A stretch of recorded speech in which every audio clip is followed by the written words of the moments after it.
if you go online, you'll see or YouTube or TikTok or whatever, they'll tell you can start a vending machine business for $1,000, $2,000. Yeah, I would obviously highly discourage that. I would say that I started with, I say 20,000, it was probably close to $16,000, $17,000 of cash. Eventually, the desire to start my own business, I had been working for 5 to 7 years in various logistical positions, and I was working very hard for other companies, and I basically decided, hey, if I'm gonna work hard, because I am a hard worker, why don't I just do my own thing? So I started a Snack Squad. Coffee, micro markets and vending dreams. Break room legends and winning teams. Neil drops gold from behind the scenes.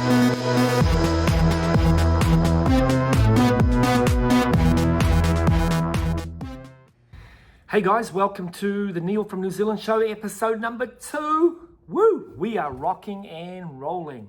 Today's guest, real cool guy, David Keach, Snack Squad Vending up in Boston. David had an idea of wanting to start a vending company. He jumped in and taught himself, and from scratch grew it to $150,000 annually in less than 2.5 years. And then he decided to exit. I helped him sell his company. He's now chilling in Argentina, having fun. But anyway, he's got a really cool story. Let's jump in and meet him right now. David, how's it going? Glad to be here with you. Thanks for inviting me. Quick sponsor's message to help pay the bills. Hey everyone, I'm Evan, co-founder of Gimme, and we're a VMS partner that is always there for your unattended retail operation. We help you achieve operational excellence with AI-powered insights and efficiencies with fast human support out of Atlanta, Georgia. Our technology is built and backed by operators just like you. Visit our website to learn more. You just successfully sold your company, right, to a big company up in Boston. And now, as of today, you're out. Tell us a little bit about that, how that went down. I just sold the business a few days ago. I've been supporting them throughout the transition, and it's been going very well. Just different. I had such a variety of different types of accounts that they're still getting their footing under each one. But for me, it's David, let's get into that, because there's going to be so many people that are going to be interested in your journey. So let's go back now. Let's go right back to the start of your business. How did you even enter the vending world? What prompted you to make those steps to start up your own company? It comes from my background. I built houses for about 10 years, from the age of 13 to about 23-ish, on and off. I know it's a odd thing that doesn't happen much nowadays. Didn't really have that much back then. I'm not that old, but it was definitely helped. Good work ethic. Yeah. And well, that's the one thing about this industry that I want people to understand. You have to have a work ethic to come in to this business, because as you've discovered, the vending machines are not going to just pump out money. There's a lot of work that has to be done to get those vending machines to crank out money. So having a work ethic is amazing. But how did you get that start? What made you jump into this community? So when I was about 9 or 10 years old, I came up with this idea that I thought, why don't I bring the lemonade to the customer? So what I did was I built a cart. It had 2 wheels on the front. Yep. And then these little pegs on the back. And I made it. So it looked like a 9-year-old made a cart. So it had these little handles, and I would pick up the handles and I would walk, and I had a big circle in my neighborhood, and I would just walk down the circle with my cart and people would see me on a hot day. And I'd be like, whoa, hey. And then I would give them the lemonade, and then I would just keep walking down the street. Now, obviously, the lemonade probably had like sawdust in it, like people were just being nice, but it was a conception of the idea. So I wanted to share that because it was like, I think it's so important, because what you're actually describing is the last mile, right? As a 9 or 10-year-old, you were delivering the lemonade right to the customer's door. 9-year-old final mile lemonade delivery. Exactly. White glove service. Exactly. That's another thing. You're identifying traits that to be successful in this industry, it's got to be white glove. You cannot install a vending machine and not show up without chatting to the client. Because we're in such a competitive industry, if you don't keep that white glove relationship going, you're going to have a whole bunch of other vending entrepreneurs banging on that account's door, and you'll be out.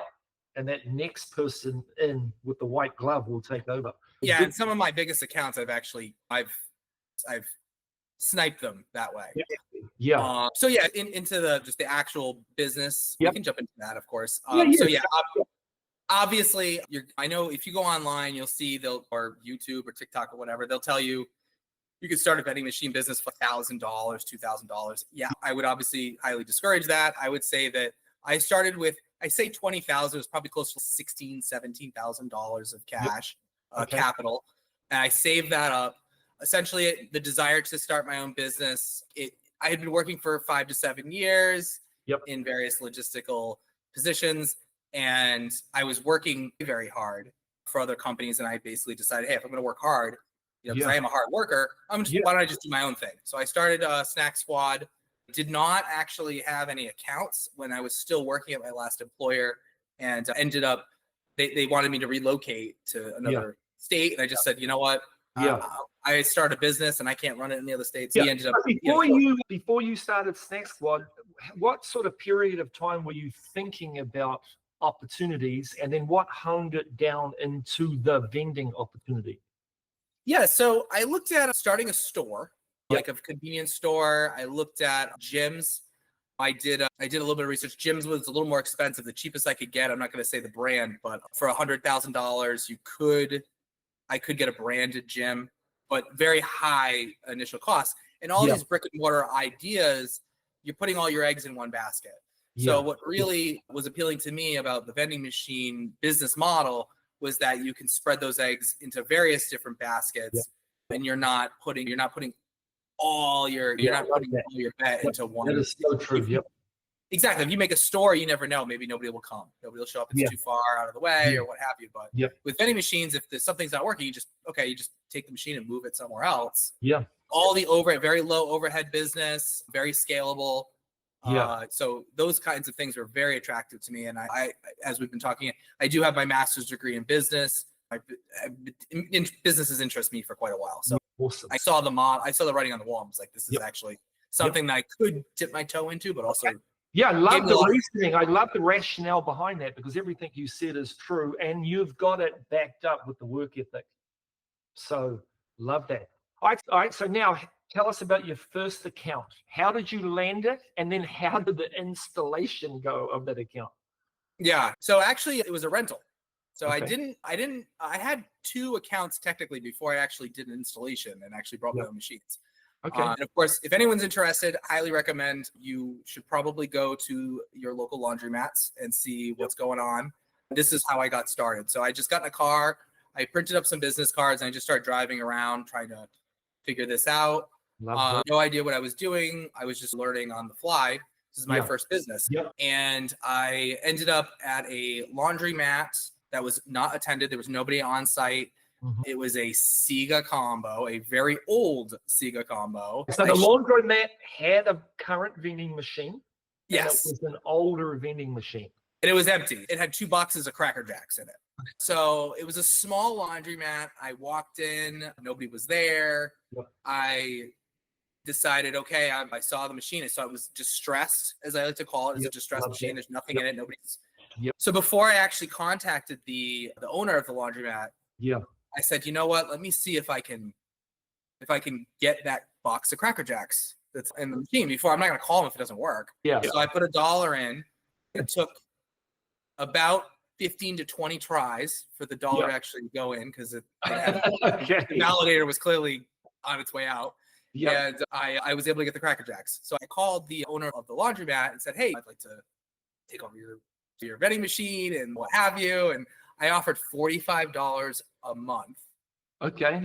No idea what the heck I was doing. I drafted a contract. She agreed. And then I just showed up and started filling it. And it was the first. So you didn't even have to buy the machine. You just took over their machine. No. So in the beginning, I tried to take over as many of other people's machines as I could to protect my startup capital. Oh, that's genius. I actually have not heard that before. That is an excellent way to do it. But yeah, obviously you have to offer something, commission or what have you, if you're doing that. But in this particular case, I was offered $45. I lost about $500 on the account, but it was a learning experience. I was paying for that training. So it was not a loss. So for example, once I took over the machine, I quickly realized that the coin mech was jammed.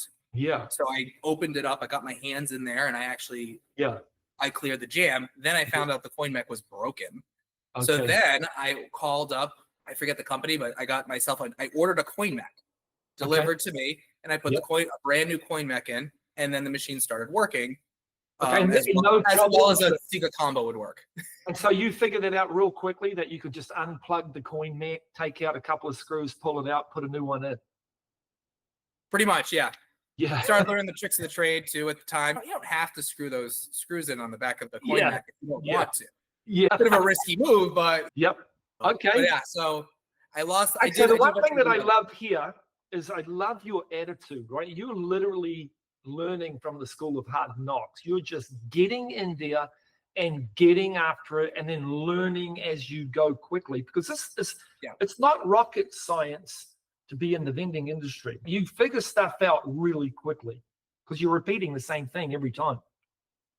Yeah, I mean, it's definitely it's different flavors of the same dish. It's like and that first initial account, although it made no money, I lost, like I said, probably $300 to $500 plus whatever time I spent.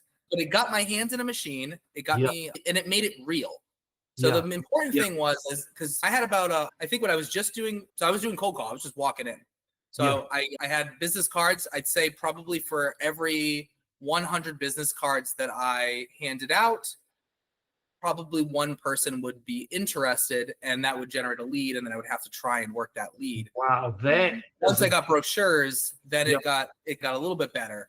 But when I was approaching these accounts, and when I had, when I first didn't have an account, it's so much different than when you have one account. Even if the account sucks. Yeah, exactly. You could be like, hey, I'm a vending machine operator. Like you are legitimately. You are an operator. You're just a one machine operator. So once I got that first machine, then it started to pick up, because then I was like, I started to, that's how you build confidence, is you keep success, basically. No, that's so excellent. Okay, so now you're one machine under. What's the next account look like? Same thing? Was it a laundry? Next account's another laundromat. All right, and then how did you structure that deal? What was the commission / fee rate to take over that machine? So the next account turned out to be my favorite account out of all the accounts, and that stayed until the end. So I approached another laundromat, this time a much better laundromat. I walked in, they had, anybody who's familiar with it, so it was a Wittern, one of the split machines with the umbilical cord. So it was a 3504, 3505. So the snack machines with that particular model, that snack machine is like actually pretty good. You can put a credit card reader on it. The drink machine is typically broken. I approached this account where the machines were off, and this was actually getting closer to where I lived and where my area was. And when I approached this particular woman, I eventually learned over time, why this happened. But basically, she was very standoffish towards me in the beginning. She was like, "What do you like? Leave me alone," because she was the only attendant in a laundromat that can sometimes have about 100 people in there. So it gets pretty crazy. In there, and she's the only person working there. So eventually she did say, okay, and because I kept showing up, I was persistent. Because the machine was off, and I was just like, come on. So finally I got in touch with the owner, and we came up with an agreement. The agreement we came up with was, I believe, $100. It was $100 a month. Plus, again, these deals I'm not recommending any of these deals. These are deals that somebody has no idea what they're doing. 15%, that's your number. At the time, I had no idea what I was doing. So learning your craft. $100. Yeah, eventually it worked. $100 and then 15%, which was a little excessive. And I just had the snack machine in the beginning. So I didn't even have a drink yet, but I just did the snack, and now I had two. And from there, then I did my biggest installation after that at two 24,000 square foot gyms. So your third installation, 2 laundries, and now the biggest one. No, that was an install. I hadn't installed any machines yet. Oh, my second machine I didn't install either. Okay. So you just mentioned the gym. How did you get to the gym? So the next install was actually, like, it wasn't a full-blood install. It was the first time I actually was moving machines. Got it. At this point, I decided to get some insurance. It was starting to, things are starting to move. And so I had obviously met, one of the most important things is to know who the players are in your area. And so I did meet, I call them the maestro. He connected with everybody. See a typical vending guy who had been in the industry for 30 years and knew everyone, knew everything. Exactly. Now, I'm going to stop there because no matter where you are in America, every area has a maestro. And so I think it is important, like you said, if you could meet that person, because they can give you years of wisdom. And we as vending guys like to chat. Look, we're here on this call today chatting. We all like to chat and share. And it makes life easier, right, to go into a business if you've got a couple of other people you can rely on. So, yeah, that was cool. So, okay, so you met the maestro. Exactly, yeah. And that's the thing. And the reason I'm bringing this up now is because I hadn't moved a machine yet. Yeah. So now I had to start actually moving machines and buying machines. Now, I will say this. When I was approaching the accounts, I had already, this is what they say when vending. You don't get the machine first. You get the account first, then you get the machine. Okay, because you don't know what kind of machine is going to be needed for that account. Yeah, exactly. You're not going to put like a brand new machine in a beat up laundromat or bowling alley or barbershop, and at the same time, you're not going to put like a crappy machine in a really nice gym. So you have to know what accounts, what you have. Yep. And that only comes with experience. You're only going to figure that out with experience, because sometimes you can have an account, it might have 100 people in there and you think it's going to be good, but because of the mix of the people, once you install it, it's not. And then it's, pick it up, move it somewhere else. Yeah. So at this point I had to start getting connected because I was doing my own thing. And so he connected me with somebody who was also just starting their business. They were about 5 months ahead of me, and they were starting a vending machine sales business. Yep. And I showed up. He was a guy in a garage. He had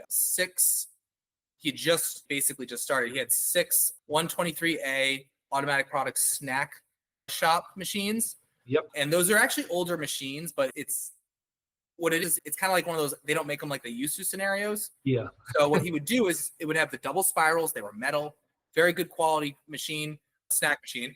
Yep. And then what we would do is we would take the motherboard out and we would put a in-one board so that we could make it credit card capable, because that was the only thing that was lacking. Totally. But other than that, it was a great.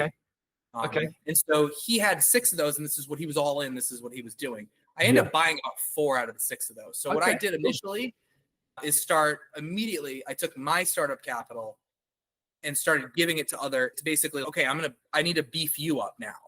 So I immediately picked him and said, this is the person I need to continue to support him. He needs to grow as I grow. So I started to get, so I just said lockstep. I'm doing 4 machines a month. At this point, I'm doing an install, and I'm going to see if we can keep up this tempo as long as we can. So I kept giving him all. So I just kept buying them one after another. Did he deliver those machines for you once you bought them off him? Would he deliver them? No, the maestro would. Oh, the maestro would. Okay, cool. Okay, good. Eventually, he could deliver machines for me, but what I did was I wanted to make sure everyone was getting paid. So I would even though he could deliver them, I would have somebody else, the guy who connected me with him, deliver them so that he sold the machine, the other guy delivered it. You're starting to build a posse. You've got a little group here of people helping each other. I love that theory. And it's important because I very rapidly, I GM'd 2 or 3 years of vending into the first year. So I'm going to tell you, like, after this, we'll go into like how it started to become easier and simpler for me to acquire machines through that posse. Yep. So by the time you installed this location, you talked about the gym, the real good one, you'd already had this little team. And did they do the first installation for you? Did the maestro help you with that install? Yes. Because that's a very tricky thing to do. These machines weigh a ton, and to move them, one thing is hiring a truck with a lift gate and putting them up there and strapping them in and driving them to the location. But now when you get to the location, there could be some tricky things. There could be 1 or 2 steps up into the front door. The door might be too small. You got to rotate those machines around. So the maestro did all that for you, right? Oh, of course, yeah. You don't want to be moving machines, especially in the beginning. If you want to be an operator and you're trying to actually do vending machine operations as an operator, moving machines is not something that you want to tackle for at least a few years. If you could avoid it. I know people do it, but it's just not. I think I've had a lot of success over the last 30 years in different vending related opportunities, but the reason I think I can I've built that success is because I was an operator back in the day. So what I know exactly what you were talking about. I remember installing a snack machine in the UC Berkeley boys' dormitory. And when we got there, we loaded that machine off, and we had 5 steps that we had to go up to before we could put it into the building. And we had no stairmaster. So what we did was we ran around the side of the boys' dorm, and we got an old door, and we laid that door over the 5 steps, and then we pushed the snack machine over, and then we grabbed a couple of dudes that were just walking down the street, and they helped us push that freaking 1,000-pound machine up those stairs. And it was just crazy. So I totally understand all the stuff that you're going through. Okay, yeah. So you've got the nice account now. So a couple of things that I'd like all the listeners to understand is now that you've only got 3 or 4 machines out, how difficult is it to buy products for just 4 or 5 machines where they might not be churning through all the variety packs and the whole cases that in some cases the dates go so fast, right? So you got to move these. Was that difficult? Yeah, so one of the common growing pains definitely of a small vending machine operator as you grow is your product selection starts to get a little out of hand if you don't pay attention to essentially either the type of accounts you're doing or just if you're making too many promises like, oh yeah, sure, we could put that in the machine. They always want healthy stuff. Yeah. But then they don't need it. Decision maker wants healthy. Yep. But then the people walking up to the machine go, oh, that's a nice healthy item there, and then they buy a Snicker bar. Mm-hmm. Yeah, it's funny. You do learn what everybody eats too. It's hilarious which groups eat the healthiest and which ones don't. But it's fascinating. Yeah, the strain didn't start to hit until about as far as product selection and spoilage. Exactly. Probably until about 10 machines. Then it started to become obvious. In the beginning, it was simple. So, for example, after I did the installation for the 2 24,000 square foot gyms, eventually I got it up to where the Dixie Narco Bev Max was making about $3,000 to $4,000 a month, and then the snack maybe $1,000. Okay, and so you got a $4,000 a month account there. Yeah, it was crazy. That's what I just And so at the end, now of course it took a little while to figure out what it needed. Yeah. So I had the time to play around with it. Yeah. What you want to do is when you're first setting up the products for a machine, you want to make sure that things are being depleted consistently and congruently. Like you want the wall of products to go out. You don't want everything's gone here and there's this full. And that's what's going to happen in the beginning. And so you slowly work that out over time. Yeah. And so with the gyms, it started off, it was just, eventually I did have to go shopping to find a supplier. And I went through 2. The first guy, he wasn't the guy, and then I found the second guy. So when you say supplier, so did you start off like going to Sam's Club and Costco and whatever? And then mostly BJ's. Okay, so BJ's for you. Yep. Okay. Yeah. So if you're in the so BJ's, Costco, Sam's Club I think is the best, but I can't. It was too far. BJ's I picked because it's like the convenience store of vending machines. They're everywhere. So every account, there was like a BJ's within 15, 20 minutes. Yeah. And I'd probably say that at the end, I'm embarrassed to admit this, but and this is not how you're supposed to do it, but by the end of it, I probably was getting about 70% to 80% of my stuff at BJ's. So just because it was simple and easy, and I had gotten to the point where my product selection, I was able to start tricking like accounts until, so for example, with the gyms, I put Welch's fruit snacks in there. Yep. It's fortified. It's got vitamins. Yep. Vitamin A, vitamin B. You look at the package. I wish I had it on me. It's got vitamins and it's veggie straws. Yep. So like if somebody wants a snack after they're working out, but they don't want a bag of chips, they can, hey, look, for $1, I can buy like something healthy-ish. Yeah, they don't want to come out of the gym after an hour workout and get a big cinnamon roll. You know how many of those, healthy vending machines I've seen with the buns in them? Yeah, that happens. There's like all this fruit on the front of it, and it's got like all the pastries. And it starts off, as you just alluded to this, a healthy franchise, a healthy sort of skew on vending just sounds legit, like it would be amazing.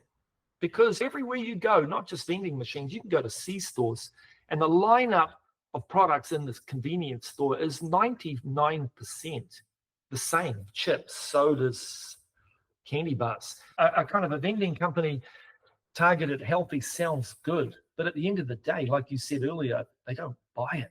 And we need volume to pay all the bills here. You need Snickers, and you need products flying out the door to pay for this stuff. Now, I will say some of the healthy chips, there is a benefit, which is some of the healthy chips that have been coming out now, like popcorners and veggie straws. Yeah, definitely. They last much longer than a regular potato chip.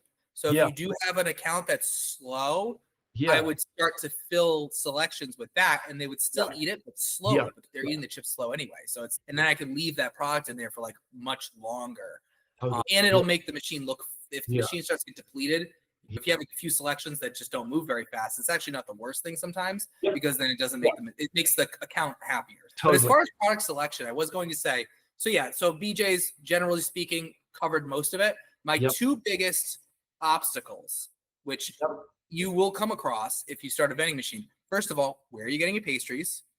Yep, good point. Yep. And if you have gyms, where are you getting like protein shakes, energy drinks?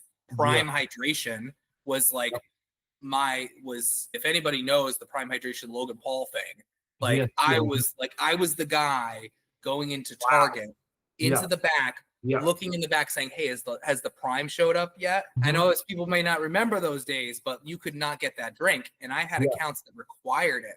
And that's how I got those accounts, is I promised that I could give them that. And I was able to. So you're on the alert to find the products that were home runs. And it might not be the traditional, right? You stepped out and went Prime, and you got all the hype of the Logan boxing guys with their cool drinks in your machine, and they flew.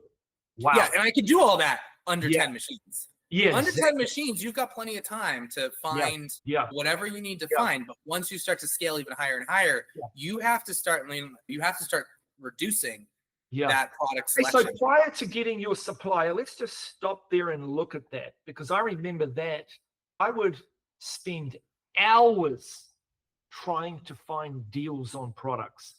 And Target might this week, I don't know, buy one, get one free 12 packs of Coke. And when you see those deals, man, you would go in and load up on those things. And that might be a little bit of an aggressive deal.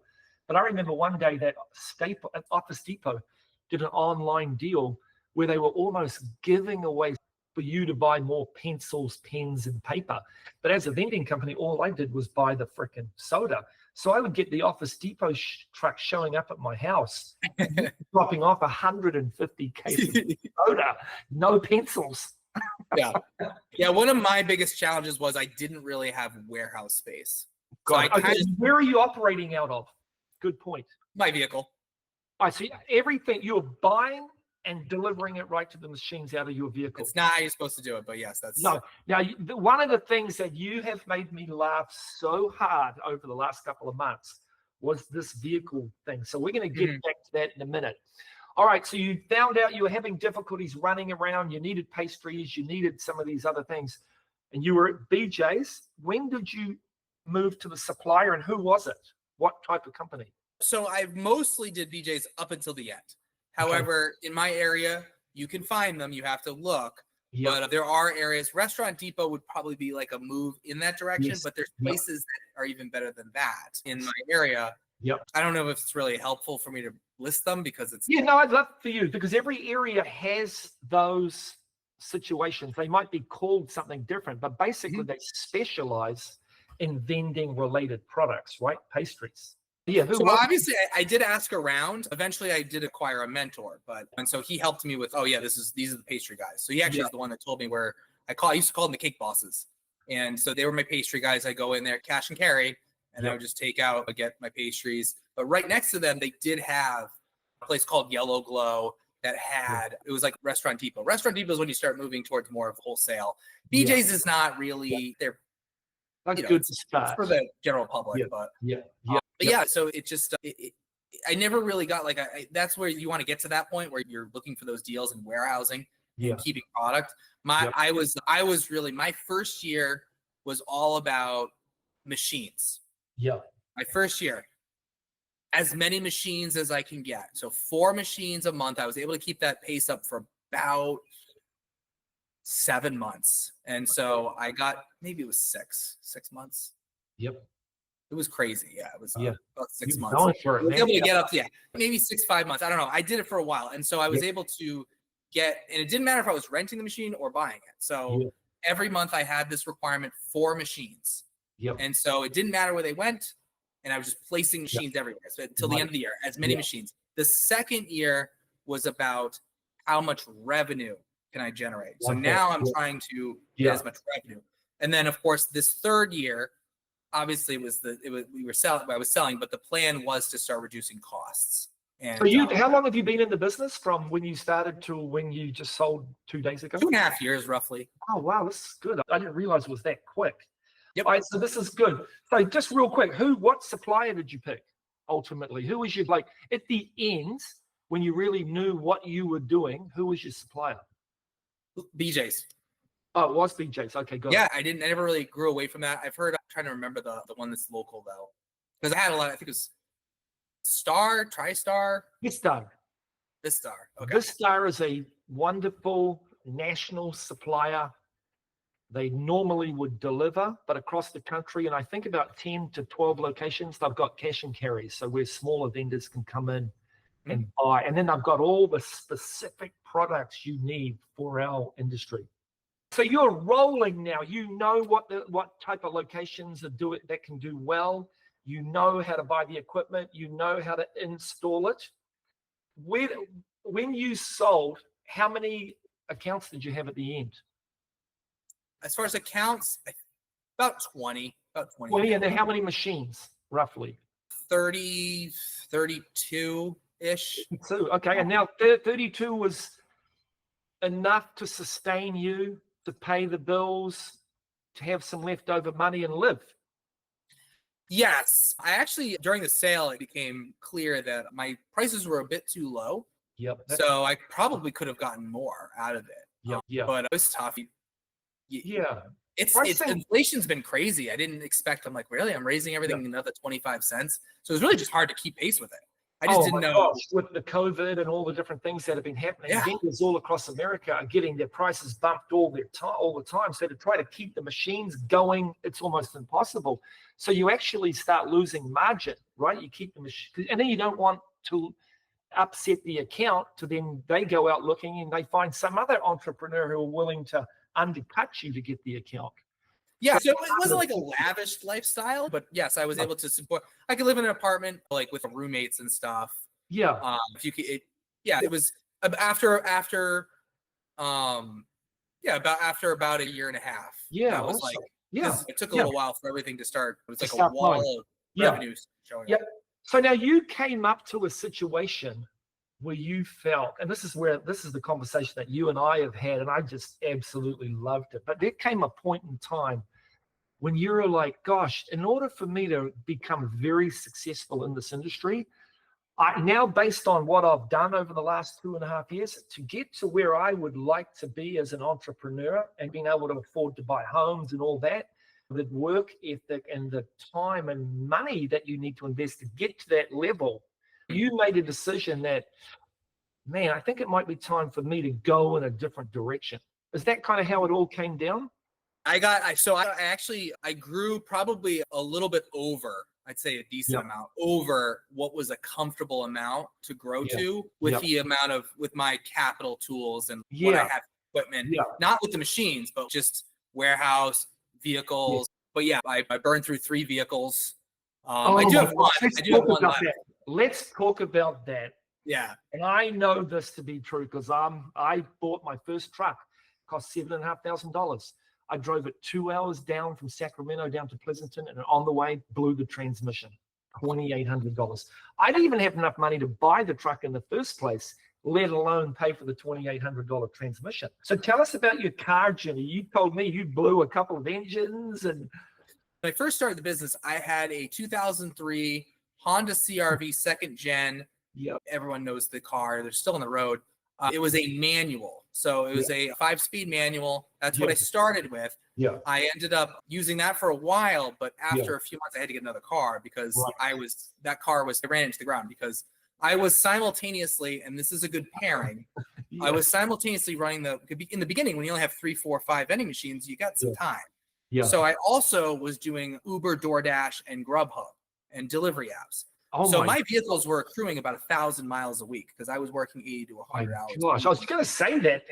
What other forms of income did you have coming in whilst you were growing this? So you were driving. Oh my God. Yes. Yeah. So I was doing that as well. So luckily I had, like I said, I would have blew the transmission on that CRV had it not been a standard. And eventually the powertrain, so it became a 2-wheel drive SUV because I drove the powertrain out of the vehicle. Oh my gosh. So I started to be at the mechanics a lot. So I ended up, but hey, your decision. I'm like, okay, this car is getting destroyed. So I destroyed that. So I rode that one into the ground. And while I was simultaneously doing that, I got a Pontiac Vibe, which looked like a piece of junk, but it was a very reliable vehicle. I drove it for a whole year. I'm the reason that car died. Anybody else would have been able to drive that thing into forever. But because of the weight, like you said earlier, I eventually ended up blowing that transmission. So now you're 2 cars in. Oh, now here's a funny question for you. As you roll up to your beautiful account, did you park right outside the front door where they could see you bending in, trying to get all this stuff out? Or would you park around the corner and truck it in? No, I was hiding my car for a while. Yeah. Because the Pontiac Vibe, for example, it looked bad. It looked bad. Oh my God. I would hide my vehicle and I would unload. So again, it would take longer to unload. These are the trade-offs you have to make when you're like trying to save money on your tools. Is now I'm trying to, and nobody ever gave me a hard time about it, but it's, what's important, buying more vending machines or buying a nice truck. Yeah. Obviously the vending machines are going to be what's going to make the money. The truck's fun, but maybe you do the truck later. So that was the thing. It was like, I was just buying junky cars. Eventually I ended up with a Toyota Sienna. But my mentor, probably over a year ago, told me, you've already outgrown, you can't do this. You need a box truck. Yeah. And then the same thing, Maestro was trying to get me to get a Dodge, one of the Dodge, not a Sprinter van, but the Dodge Roadmaster. Yep. So they were all trying to, they're like, do you need a bigger vehicle, man? You need a bigger vehicle. Yeah. So the biggest I got was the Toyota Sienna. And that was towards the end, that was completely inadequate. Yeah. Because the more accounts you get, the more money you've invested. You need to be carting around a lot of cases of soda and a lot of chips. And then you got to have room for your hand truck. And then you want to try to hit multiple locations in a day. So the box truck there's a transition period where you got to have a box truck of some It's sort. also just you trying to move around. You're going to hurt yourself. Yeah. Your knees, I used to call it rocking your knees. Yeah. If you're bending over into a vehicle, especially SUVs, because they're a little higher, your knees are going to be right where the bumper is. And so you're going to be hyperextending your knees pretty often. And that is going to take a toll on you over time. Yeah. So not to mention you're in Boston, right? You're doing this in the snow sometimes. Exactly. If you're in a box truck, you just stand up. Yes. If you're in a little vehicle, and of course, obviously, I didn't care about my car, so I gutted all of them. I would gut them. I would throw them. I just throw the back seat out or whatever. I'm just in there taking seats out and just okay, this is done. Oh my God! You're a hustler. You are a hustler. Yeah. So now I have a Toyota Sienna that has no seats. I don't know what to do with it. Oh my gosh, this is so funny. Okay, so you come to a point, you've had a couple of years behind you. You've thought to yourself, you know what? I'm going to take a different route. How did that decision come about for you to move on? So I've lived in New England my whole life, and it's not vending machines. I actually very much enjoy the business. It's just that I'm actually trying to relocate. So that's the thing. It's the vending machines they're not in the metaverse, they're in reality. And if that reality is exactly, you need to be there. Yeah. With that being said, how often did you go on a vacation? I haven't been on a vacation and you can't, right? When you have a vending company, you can't leave. Yeah, I did have a partner at one point, and we did go away one time. Yeah. And then while you were away, did you get a call saying $1 stuck? Can you come and fix it? I was watching C Live. I was watching Cantaloupe, the screen. Okay. And so what happened was my partner's family would have this event every year, and we would go and we would stay in the Cape. Yep. Okay, so it's about an hour and a half away from everything I'm doing at the time. And we were just going away for one night, just one night. Yeah. And unfortunately, it lined up with one of the accounts having a rock climbing competition. Okay. And it was the first time the machine was going to be on site while the rock climbing competition was going on. So there's about 300 to 400 people descending upon this particular rock climbing gym in a span of about 12 hours. Right. And of course, it happened to coincide with when we were going away that one weekend, the one time I tried to get away after a year. Yep. So what happened was I was watching the screen, and actually this record has not been broken. The machine did $450 or $500 in a day. Wow. That's like a concession stand. Oh my gosh, you're cranking when you got a machine like that. It's like a concession stand. You're like selling hot dogs and hamburgers, and they're like flying out the door if it was like, say, a baseball game. So now this is where the machines do their job, right? People line up, push buttons, and it drops. Yeah, I had to go. So long story short, I was like, we got to go. Yeah. We woke up the next day. I'm like, this machine's empty, and there's competition. So actually, we were able to get away for a day, but I had to leave. Yeah. And I was like, now you mentioned Cantaloupe Live. All right, we have not touched on this real quick. When did you started implementing technology into this stack here to try to help you keep an eye on everything? I would say I really never did, unfortunately. So yeah, I mean, I used Cantaloupe. Cantaloupe has a lot of different options. I never had any of the telemetry, whatever it's called, deck systems. I never did any of that. Okay. I was pretty old school. I started to know I kind of just learned what the accounts needed. You can do it when you're at that 20 account, 35 machine. You can memorize everything. Yeah. It's when you need to. So that's grow. the thing. I never did use any of the, but of course I'd use the reporting. And it How would get many a little credit card readers? How many credit card readers across your machines? 18 to 20, I believe. It was about 18. So 70%-ish had credit card readers. Yep. Okay, got it. Yep. All right, so now you decide to get out. You jumped around the internet. You come across our website, The Vending Connection. You called. We chatted. And then what my expertise is, I know almost every vending company in America. So I do have a lot of companies call me, and then I'll listen to what's up, and then I'll place them somewhere. And then I just let you guys do that. And so that went well, right? That got you introduced, and then you figured it out, and boom, you sold it as of yesterday. Yeah, I mean, it worked out fantastic. Yeah. So yeah, I came home one night, and I just realized before I reached out to you, I realized that it was starting to realize that I hit a point where I was living off the business, but I couldn't grow the business unless I got more income or credit. So I never had any credit or any loans or anything in this business. I paid for everything out of pocket. Guy in this industry, his name's Jim Brinton. He's out of the Pacific Northwest, and he's an amazing entrepreneur, and he's growing his companies to mega heights. And then he's one of the guys behind the introduction of the micro market. And honestly, we could go on. He's a stud. But he said that most entrepreneurs that come into this industry underestimate how much money they're going to need to grow this business. It's very capital intensive. You got to buy machines. Eventually, you got to buy a truck, and it just never stops. One of the ways that, I think the most successful way that I've heard a lot of people do make money with vending machines is they just churn routes. Like you'll create a route that's like a small route that you can do in one day. And everything's right on top of each other, and then you sell it, and then you do it again. You do it again. That's how people make money in this business. I've noticed they bring that money in from the sale of those 10 machines, whatever, and then they reinvest it in what they're doing, and then try to bring the driving time down. Like when I had my company, I did the entire Bay Area of San Francisco to start, exactly like you. And as I got better at I was always pretty good at landing locations. I just had an eye for locations, and I could just bowl straight in the front door and chat to them, like you did.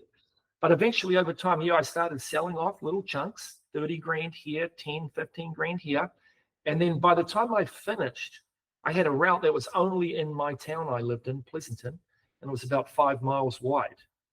And that started to get good. But like you, I made a decision that, man, I think I'm going to go in a different direction. I love this, and I've never left. I've been in this industry 30 years now, but I just started to sell websites to vending companies rather than me build up my own route. It's like in the days of the gold rush, right? The guys that made a ton of money were the people who were selling the gold diggers jeans, shovels, picks, not the guys actually panning for gold.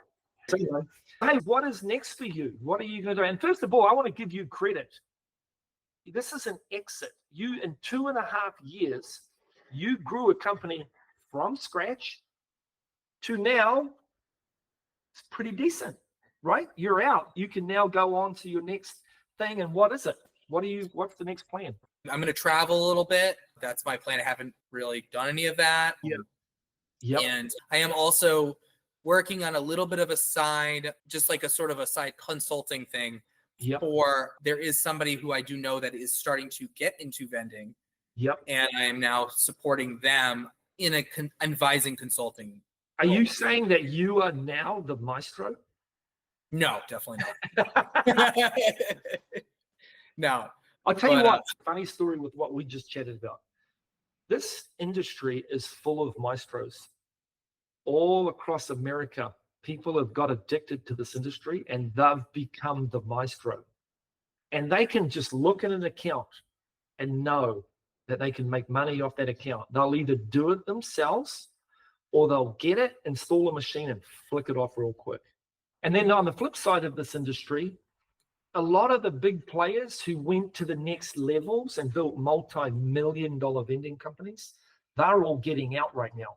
They're selling to the big three, Canteen, Aramark, and It's in Reach, are buying up all these big multi-million vending companies. And there's time for a new breed to come up. But what my advice to people is listen to all these stories, but then build something using technology. I know it's expensive, but imagine if you had telemetry across all your equipment and then you could just sit in your home and just see, all right, where do I actually need to go to today? Not just running around filling willy-nilly. So that's my advice to people is, hey, just use some of the amazing technology that's out there. Maybe go a little bit slower, but make sure all your machines are connected to the internet, have credit card readers, and then be real strategic. David, listen, we're going to wrap this up. I appreciate it. This video is going to go up on our Vending Connection website. Excellent. And my goal is to share these stories. And so I need an audience. So please sign up for the Vending Connections newsletter. David, appreciate it, man. Thank you so much. Thank you so much. And I'll come back and let you know how the consulting thing goes. Definitely. Yep. I'm not done yet. Any maestro now. All right. Thanks, David.